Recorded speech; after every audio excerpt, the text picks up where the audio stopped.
I know the video just started, but that moonlight is way too overexposed. With the way this set is built, Afton's eyes just end up being covered by the bars of the cell for a few moments. I know it's fixed soon after with the zoom and all, but I feel like there could have been some more strategic positioning, so his eyes didn't just get blocked by the bars. Afton and the security guard's walk cycles are almost exactly the same. Also, you're not convincing me that everyone's legs aren't just clipping into the corners of their torsos with each step. Gonna use this time to add 5 sins for all the clipping in this video. The inmates' jumpsuits are apparently so orange that they cast orange light on anyone who wears them or walks near them. The prisoners all have extruded hair while the officers are flat. I guess they just have bad hat hair. The lighting in this shot makes Afton's usually black hair look brown. The table is so overexposed that it's just a white strip. Honestly, there's a lot of overexposure in this video, so I'm gonna go ahead and just add 5 sins. The fork shakes as it gets constrained to his fingers.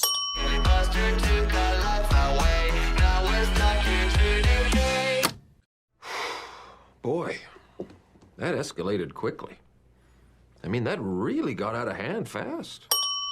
I'm not even gonna start questioning how Afton managed to build and leave this giant heavy bomb underneath the prison cafeteria table, much less how it becomes activated with the use of a fork.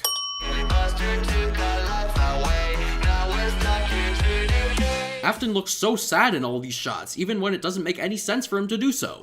Okay, sorry, but if the bomb is seriously that heavy, it would have absolutely just fallen straight to the floor. Not to mention, the bomb does a weird, unnecessary flip as he's turning around.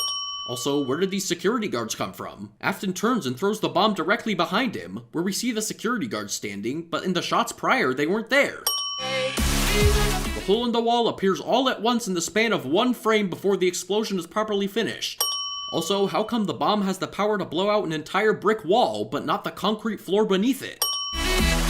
Wait, what? Is that a knife? It's like paper thin. Also, it literally just appears magically in his fingers. This run cycle has major foot sliding, and only shows the barest hints of ups and downs. Also, where did the other guard go? There were 2 when the bomb went off, but only 1 is lying on the ground as Afton runs by. Since when are the white lines for parking spots physical raised bars on the ground? The way these guards stop and turn feels a bit abrupt and unnatural. This little block is just floating in midair. This set is the most boring and barren set I've ever seen. It's just giant cubes with brick textures. This would have looked better if the animator had added AC units or pipes or signal antennas or something. Anything just to make it less this. Also, Afton isn't moving for the entire duration of this shot. Afton is lockpicking a car door that has neither a handle or a lock. Also, that's not how car doors work. What kind of car door can open past the windshield? Okay, so he had to pick the door open, but the car is good to go without any keys or hot wiring involved? This animation cannot trick me with a fade to white. Afton drives straight into a brick wall. That lock is floating. What the heck? Is Afton literally just God? He just whacks the lock off the door like it's nothing. This zoom is just way too fast. Also, Afton's reflection is staring into my soul and it's making me extremely uncomfortable.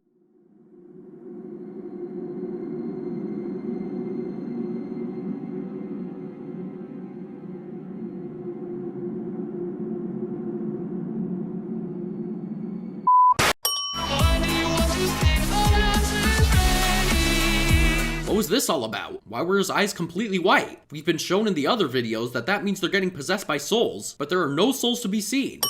Also, how come Freddy had to open his eyes, but all the other animatronics already have them open while they're powered off? Again with the sad Afton. There is no reason for him to be sad right now. Afton knocks off Freddy's ear when he hits him, even though his crowbar didn't get anywhere close to hitting it.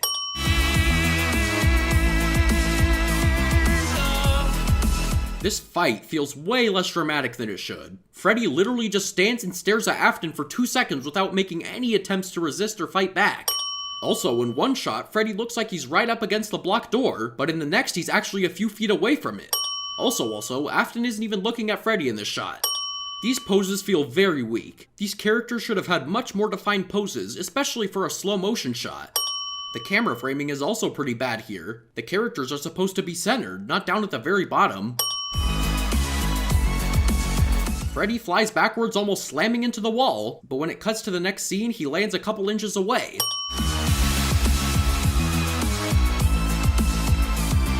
Foxy in this shot is centered between Bonnie and Chica, but the last time he was on screen, he was more to the left, closer to Bonnie. That shelf jolted forward, but the can shifted sideways? Not to mention, we don't even see why the shelf moved in the first place. So you're telling me that the whole reason Golden Freddy's soul was released was because a paint can fell off a shelf? What is this, Endgame?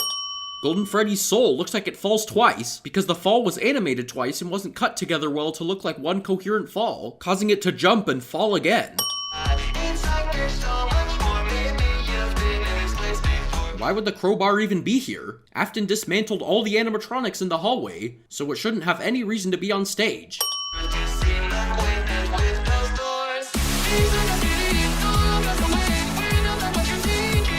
Wait, so all the other souls are allowed to leave the animatronics whenever they want, but not Golden Freddy? This blinking animation has bends when none of the others did. Why?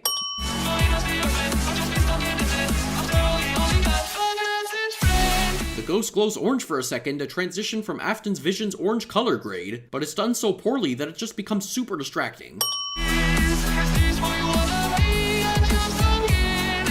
Apparently, whenever a ghost passes through an arcade machine, they give the arcade machine a seizure, which in turn gives the audience a seizure. The ghosts just start flying around the room, because why not?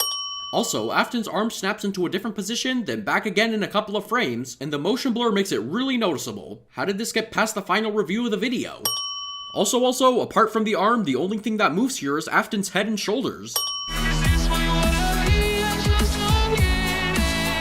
Oh, so now you don't just phase through things. These ghosts have a bad case of the inconsistency virus. Yes, because that water droplet had enough weight to turn the spring lock.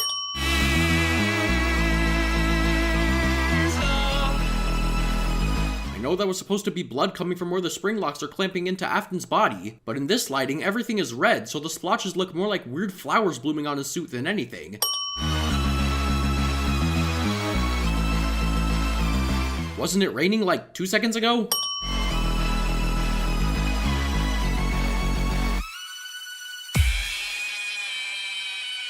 The spirits all left at separate times and yet rose out of the roof at the same time.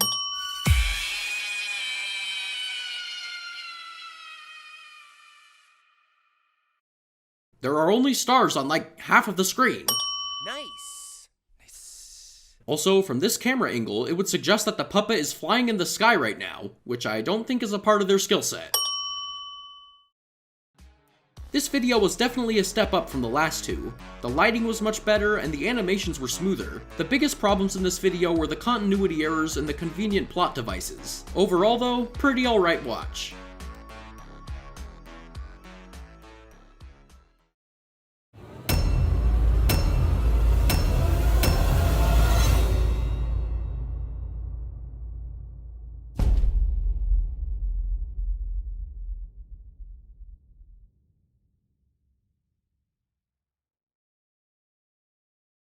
Oh my God, JC, a bomb!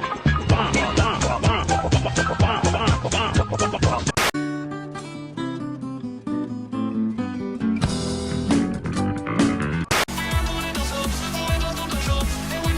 That's no good.